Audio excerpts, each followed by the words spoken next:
the fam, that's what they call me. Promise that you'll never be lonely. Hello friends, welcome back to my channel. ഞാൻ സിനാൻഷ. ഇന്ന് നിങ്ങൾക്ക് പരിചയപ്പെടുത്താൻ പോകുന്നത് engineer കുട്ടേട്ടൻ.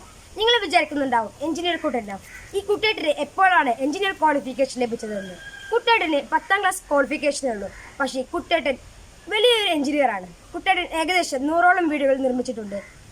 ഈ new generation എഞ്ചിനീയർമാർ പോലും കുട്ടേട്ടനോട് ഡൗട്ട്സ് ചോദിക്കാറുണ്ട്. അത്രയ്ക്കും ബ്രില്യൻ്റ് ആണ് നമ്മുടെ കുട്ടേട്ടൻ. നിങ്ങൾ വിചാരിക്കുന്നുണ്ടാവും എനിക്ക് +2 ക്വാളിഫിക്കേഷനുള്ളൂ, എനിക്ക് ഡിഗ്രി ക്വാളിഫിക്കേഷനുള്ളൂ, എനിക്ക് 10ാം ക്ലാസ് ക്വാളിഫിക്കേഷനുള്ളൂ, എനിക്കെന്താ ജോലി കിട്ടാത്തതെന്ന്. നിങ്ങൾ കുട്ടേട്ടന് മാതൃകയാക്കണം. കാരണം കുട്ടേട്ടന് 10ാം ക്ലാസ് ക്വാളിഫിക്കേഷനുള്ളൂ. പക്ഷേ കുട്ടേട്ടൻ 100ഓളം വീടുകൾ നിർമ്മിച്ചിട്ടുണ്ടെന്ന് പറയുമ്പോൾ തന്നെ നിങ്ങൾക്ക് മനസ്സിലുണ്ടാവും കുട്ടേട്ടൻ വലിയൊരു ബ്രില്യൻ്റായ ഒരു എഞ്ചിനീയർ ആണെന്ന്. നമുക്ക് ഇന്ന് ആ വീഡിയോയിലോട്ട് പോകാം. ആ വീഡിയോയിലോട്ട് പോകുന്നതിന് മുമ്പ് എൻ്റെ ഈ ചാനൽ ആദ്യമായി കാണുന്നവർ സബ്സ്ക്രൈബ് ചെയ്യുക, തുടർന്നുള്ള വീഡിയോക്കായി ബെല്ലൈക്കൺ അമർത്തുക. നമുക്ക് നേരെ വീഡിയോയിലോട്ട് പോകാം. പുതിയ വീടുകൾ നിർമ്മിക്കാനും പഴയ വീടുകൾ റീവർക്ക് ചെയ്യാനും കുട്ടേട്ടനെ നിങ്ങൾ സമീപിക്കുക. നമസ്കാരം കുട്ടേട്ടാ. ഏതൊരു മനുഷ്യൻ്റെയും ഏറ്റവും വലിയ ആഗ്രഹമാണല്ലോ ഒരു നല്ലൊരു വീട്. ആ വീട് നിർമ്മിക്കുമ്പോൾ എന്തെല്ലാം കാര്യങ്ങളാണ് ശ്രദ്ധിക്കേണ്ടത്? ആദ്യമായി ശ്രദ്ധിക്കേണ്ടത് ആ വീട് നിർമ്മിക്കാൻ ഉദ്ദേശിക്കുന്ന സ്ഥലം. ആ സ്ഥലത്തിനെ കുറിച്ച് നമ്മൾ ആദ്യം ഒരു പഠനം നടത്തണം. ആ സ്ഥലത്തിനനുസരിച്ചായിരിക്കണം നമ്മളെ വീട്. അത് രണ്ടാമത്തേത് എന്താ വെച്ചാൽ ആ വീടുണ്ടാക്കുന്ന വ്യക്തി, ആ സ്വപ്നം വീടെന്ന സ്വപ്നം കാണുന്ന വ്യക്തി, ആ വ്യക്തിയുടെ കപ്പാസിറ്റി, അതായത് അയാളുടെ പ്രോപ്പർട്ടിയുടെ കപ്പാസിറ്റി നമ്മൾ ആദ്യം മനസ്സിലാക്കണം. അങ്ങനെ മനസ്സിലാക്കിയെങ്കിൽ മാത്രമേ നമുക്ക് അയാൾക്ക് അനുയോജ്യമായൊരു വീട് നിർമ്മിക്കാൻ കഴിയും. അല്ലാതെ നമ്മളുടെ മനസ്സിൽ ഉദ്ദേശിച്ചൊരു വീട് ചിലപ്പോൾ അദ്ദേഹത്തിൻ്റെ ആ ലൊക്കേഷനിൽ നിൽക്കില്ല. മാത്രമല്ല അദ്ദേഹത്തിൻ്റെ കപ്പാസിറ്റിയിൽ ഒതുങ്ങാത്ത വീടായി പോകും. അപ്പോൾ നമ്മൾ ആദ്യം ചിന്തിക്കേണ്ടത് അത് വീട് വെക്കാൻ ഉദ്ദേശിക്കുന്ന ആ സ്ഥലവും, അതുപോലെ തന്നെ വീട് വെക്കാൻ ഉദ്ദേശിക്കുന്ന അദ്ദേഹത്തിൻ്റെ പൈസയുടെ കപ്പാസിറ്റി, എത്ര പൈസ ആണ് അയാൾ ഉദ്ദേശിക്കുന്നത്, ആ ഒരു കണക്കിനെ നമുക്ക് വീട് വെച്ച് കൊടുക്കാൻ കഴിയും. ക്യാൻവാസിലേക്ക് പകർത്തുമ്പോൾ കുട്ടേട്ടന് വരുന്ന മനോധൈര്യം എവിടെ നിന്നാണ്? കസ്റ്റമറുടെ അദ്ദേഹത്തിൻ്റെ ആഗ്രഹം ക്യാൻവാസിലേക്ക് പകർത്തുമ്പോൾ ഞാൻ അദ്ദേഹത്തിൻ്റെ ചുറ്റുപാടുകളും അദ്ദേഹത്തിൻ്റെ മാനസികാവസ്ഥയും ഞാൻ ഒന്ന് മനസ്സിലാക്കും. ഏത് രൂപത്തിലുള്ള ആളാണ്, എങ്ങനെയാണ് ആ മനുഷ്യൻ്റെ ആഗ്രഹങ്ങളെന്ന് ഞാൻ മനസ്സിലാക്കിയതിന് ശേഷം അദ്ദേഹത്തോട് ഞാൻ ഇതുമായി സംവദിക്കും. അതായത് ഞാൻ ഉണ്ടാക്കുന്ന പ്രൊജക്റ്റിനെ കുറിച്ച് അയാളോട് സംവദിച്ചതിന് ശേഷം എനിക്ക് ഏകദേശം രൂപം കിട്ടും. ഇങ്ങനത്തെ ഒരു പ്രൊജക്റ്റായിരിക്കും അയാൾക്ക് അനുയോജ്യമെന്ന് എൻ്റെ മനസ്സിൽ ഒരു രൂപം കിട്ടിയാൽ പിന്നെ എനിക്ക് എൻ്റെ ആത്മധൈര്യം, അതോടുകൂടി എനിക്ക് ആത്മധൈര്യമായി. അതാണ് എൻ്റെ ഏറ്റവും വലിയ ഇത്. ഞാൻ പ്രതിദാനം ചെയ്യുന്ന ആളുടെ ആ ഒരു മനോധൈര്യം, അയാൾക്ക് വേണ്ടി ഞാൻ എൻ്റെ മനസ്സിലുള്ള പ്രൊജക്റ്റ് അദ്ദേഹം പറഞ്ഞ് മനസ്സിലാക്കി അദ്ദേഹത്തിന് ഒരു കോൺഫിഡൻ്റ് ആകുമ്പോൾ എനിക്കത് ധൈര്യമായി മാറും, എൻ്റെ ആത്മധൈര്യമായി. എൻ്റെ അക്കാദമിക് ക്വാളിഫിക്കേഷൻ എന്ന് പറഞ്ഞാൽ ഞാൻ 10ാം ക്ലാസ് വരെ പോയിട്ടുള്ളൂ. 1972-71 കാലഘട്ടത്തിലാണ് ഞാൻ എൻ്റെ SLC കഴിയുന്നത്.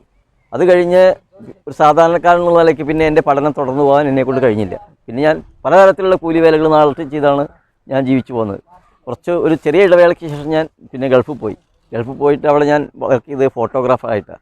ചുരുങ്ങിയ കാലം കഴിഞ്ഞത് ഏകദേശം 7 വർഷത്തിന് ശേഷം തിരിച്ചു വന്നു. നാട്ടിൽ തിരിച്ചു വന്നപ്പോൾ എൻ്റെ മനസ്സിലുണ്ടായിരുന്നൊരാഗ്രഹമാണ് ഈ കൺസ്ട്രക്ഷൻ ഫീൽഡിലേക്ക് വരിക എന്നുള്ളത്. അതിനുവേണ്ടി ഞാൻ ചെയ്തതെന്താ വെച്ചാൽ പല പുസ്തകങ്ങളും പ്ലാനിൻ്റെ പുസ്തകങ്ങളും അതുപോലെ തന്നെ പല ആൾക്കാരുമായി ഇതിനെക്കുറിച്ച് സംശയങ്ങൾ ചോദിച്ച് മനസ്സിലാക്കി. അപ്പോൾ എനിക്ക് തോന്നി ഈ ഫീൽഡിൽ എനിക്ക് ഷൈൻ ചെയ്യാൻ കഴിയും, അല്ലെങ്കിൽ ഇതുമായി മുന്നോട്ട് പോകാൻ കഴിയുന്ന ഒരു ആത്മധൈര്യം എനിക്ക് വന്നതിൻ്റെ ശേഷമാണ് ഞാൻ ഈ രംഗത്തേക്ക് ഇറങ്ങിയത്. എൻ്റെ അക്കാദമിക്കൽ ഈ ഫീൽഡിലേക്ക് വന്നിട്ട് എന്തൊക്കെ പ്രശ്നങ്ങളാണ് ഉണ്ടായത്? ആ പ്രശ്നങ്ങളെ എങ്ങനെയാണ് കൂട്ടായിട്ട് തരണം ചെയ്തത്? ഈ ഫീൽഡിലേക്ക് വരുമ്പോൾ ഞാൻ വലിയ സാമ്പത്തികമായിട്ട് വളരെ പിന്നോക്കം നിൽക്കുന്ന ഒരവസ്ഥയിലാണ് ഞാൻ ഈ ഫീൽഡിലേക്ക് വന്നത്. ആഗ്രഹങ്ങളെ കൊണ്ട് വന്നതാണ്. എന്നിരുന്നാലും പലരും എന്നെ ഇതിനുവേണ്ടി സഹായിച്ചു. ഈ രംഗത്തേക്ക് കടന്നു വരുമ്പോഴുണ്ടാകുന്ന പ്രയാസങ്ങൾ എന്താ വെച്ചാൽ ഒന്ന് സാമ്പത്തിക ബുദ്ധിമുട്ട് തന്നെ. അതായത് ഇതിന് വേണ്ട റോ മെറ്റീരിയൽസ് നമ്മൾ ഉണ്ടാക്കുക, ഈ കൺസ്ട്രക്ഷന് വേണ്ട മെറ്റീരിയൽസ് നമ്മൾ ഉണ്ടാക്കുക എന്നുള്ളത് വലിയൊരു എൻ്റെ മുന്നിലൊരു വെല്ലുവിളിയായിരുന്നു. എങ്കിലും ഞാൻ അവിടെ എൻ്റെ യുക്തിക്കനുസരിച്ച് അവിടെ നിന്നൊക്കെ സംഘടിപ്പിച്ച് ഞാനത് തുടങ്ങി. ഏകദേശം ഇപ്പോൾ 20 വർഷം, ഈ 2020 20 വർഷം തികയാണ്. ഈ 20 വർഷത്തിലിടയ്ക്ക് എനിക്ക് കസ്റ്റമേഴ്സിൻ്റെ അടുത്തൊരു ബുദ്ധിമുട്ടും നേരിട്ടില്ല. പക്ഷേ ചില വെല്ലുവിളികൾ എന്താ വെച്ചാൽ ഇത് വലിയ എൻജിനീയേഴ്സൊക്കെ അവരുടെ അക്കാദമിക പരിചയം മൂലമാണ് ആൾക്കാർ, അത് വെച്ചിട്ടാണ് ആൾക്കാർ ഈ കൺസ്ട്രക്ഷന് വിളിക്കുക. പക്ഷേ എനിക്കതില്ലാത്തത് കൊണ്ട് പലപ്പോഴും ഈ തൊഴിൽപരമായി പിന്നോക്കം പോകേണ്ടി വന്നിട്ടുണ്ട്. പക്ഷേ അവരൊക്കെ ചെയ്യുന്ന ഏത് തൊഴിലും അതിനേക്കാൾ മേന്മയോടുകൂടി ചെയ്യാനും എനിക്ക് കഴിയും എന്നൊരു ആത്മവിശ്വാസം എനിക്കുണ്ട്. പലതും ഞാനങ്ങനെ തെളിയിച്ചിട്ടുണ്ട്. അതാണ് എനിക്ക് ഈ രംഗത്ത് ഉണ്ടായിട്ടുള്ള അനുഭവങ്ങൾ. എൻ്റെ വീട് പടിഞ്ഞാറങ്ങാടി പറഞ്ഞ പ്രദേശത്താണ്. ഞാൻ ആദ്യമായി വർക്ക് ചെയ്തത് കുറേ 5-8 വർഷക്കാലം തുടങ്ങിയത് മലമക്കാവ് പറഞ്ഞ പ്രദേശത്താണ്. അവിടെ ഞാൻ നിരവധി വീടുകൾ പണിതിട്ടുണ്ട്. പടിഞ്ഞാറങ്ങാടി ആയതിനു ശേഷം ഞാൻ ഒരുപാട് വീടുകൾ പണിതിട്ടുണ്ട്. എങ്കിലും എനിക്ക് ഓർമ്മയിൽ തങ്ങി നിൽക്കാവുന്ന 2-3 വീടുകൾ ഷെരീഫ്, അതായത് പടിഞ്ഞാറങ്ങാടി ഷെരീഫ് എന്ന് പറഞ്ഞ ഒരാളുടെ വീടും അതുപോലെ തന്നെ മുസ്തഫ എന്ന് പറഞ്ഞ ഒരു വ്യക്തിയുടെ വീടും ഞാൻ പണിതതാണ്. അതുകൂടാതെ വരമംഗലത്ത് അഷ്റഫ് എന്ന് പറഞ്ഞ ആളുടെ വീടും അങ്ങനെയുള്ള വീടുകൾ ഞാൻ പണിയെടുത്തിട്ടുണ്ട്. അതുകൂടാതെ ഞാൻ നിരവധി വീടുകൾ പണിയെടുത്തിട്ടുണ്ട്, ചെറുതും വലുതുമായ വീടുകൾ. എല്ലാ വീടുകളും എനിക്ക് പിന്നെ ഒരു എന്താ പറയുക, ഞാൻ ഏത് വീട് പണിയെടുത്തതും എനിക്ക് സംതൃപ്തിയോടുകൂടി അവിടെ നിന്ന് പോരേണ്ടി വന്നിട്ടുള്ളൂ. ഞാൻ എന്താ വെച്ചാൽ തൊഴിലിനോട് പരമാവധി ആത്മാർത്ഥത പുലർത്തിയിട്ടുണ്ടെന്നാണ് എൻ്റെ വിശ്വാസം.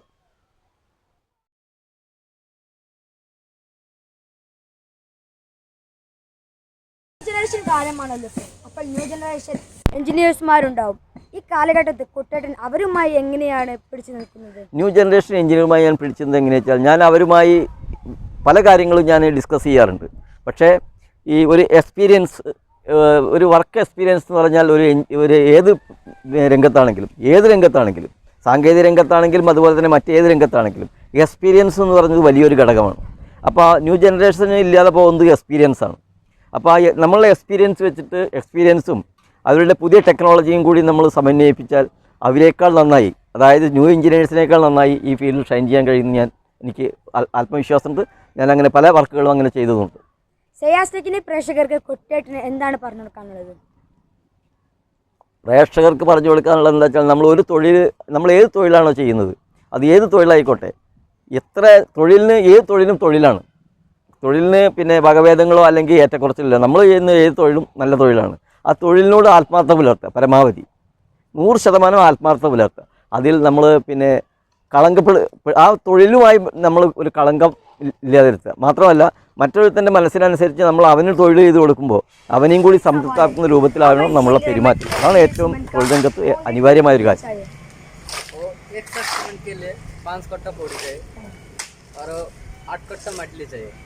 इसके लिए मिक्स कर 8 कट्टा 9 कट्टा भी चलेगा। उसके साथ मिक्स करके वो पानी डाल के ये पूरा एक जगह कर रखे, ये कांग्रेस करना चाहिए, पानी भी देना चाहिए, पूरा मिक्स करना चाहिए आपसे ऐसा करके मिक्स करने के बाद ये उठा के लेके से इसमें डाल तो प्राइवेट रहे नहीं तो कम से ये पूरा ऐसा करना चाहिए। उसके बाद ये पूरा जॉइंट आएगा। एक मिनट, ऐसे किस लिए कर रहे हो? क्योंकि ये टाइट आएगा, ऐसे करने के लिए ज़्यादा टाइट होगा। ज़्यादा टाइट आएगा इसलिए ऐसा करता हूँ। कितने साल हो गए केरला में आते? 5 साल का ऊपर हो गया। 5 साल का ऊपर हो गया। हमारे कुटेटर के साथ कितने साल हो गए? 5 साल हो गए? नहीं, इधर 4 साल से कम कर रहा हूँ। 4 साल तक। हाँ। आपका फैमिली में कितने लोग हैं? मेरा फैमिली में 6 लोग हैं। सारे लोग हैं? सही सही। उधर मेरा नाम मोतीजुल्ला। भाई केरला में से कितने साल हो गए? 8 साल हो गए। तो कुटेटर के साथ कितने साल हो गए? अभी 10 साल। फैमिली में कितने लोग हैं?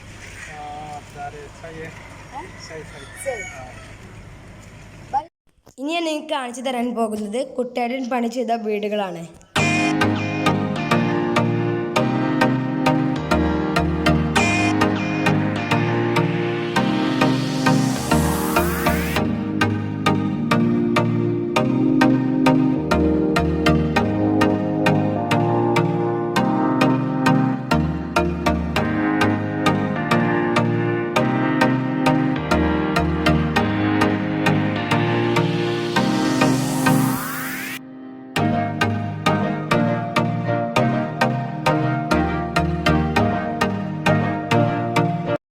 ഇഷ്ടമായാൽ ലൈക്ക് ചെയ്യുക, ഷെയർ ചെയ്യുക, സബ്സ്ക്രൈബ് ചെയ്യുക. സബ്സ്ക്രൈബ് ചെയ്തിട്ട് തൊട്ടടുത്ത് വന്ന ബെല്ലൈക്കൺ അമർത്തി ഓൾ എന്ന ഓപ്ഷൻ പ്രസ് ചെയ്താൽ ഞങ്ങൾ അപ്ലോഡ് ചെയ്യുന്ന പുതുപുത്തനായ ഓരോ വീഡിയോസിൻ്റെയും നോട്ടിഫിക്കേഷൻ നിങ്ങളുടെ മൊബൈലിലേക്ക് നോട്ടിഫിക്കേഷൻ ലഭിക്കുള്ളൂ. എന്നാൽ അടുത്തൊരു വീഡിയോയുമായി നമുക്ക് അടുത്തൊരു ദിവസം കാണാം. ബൈ.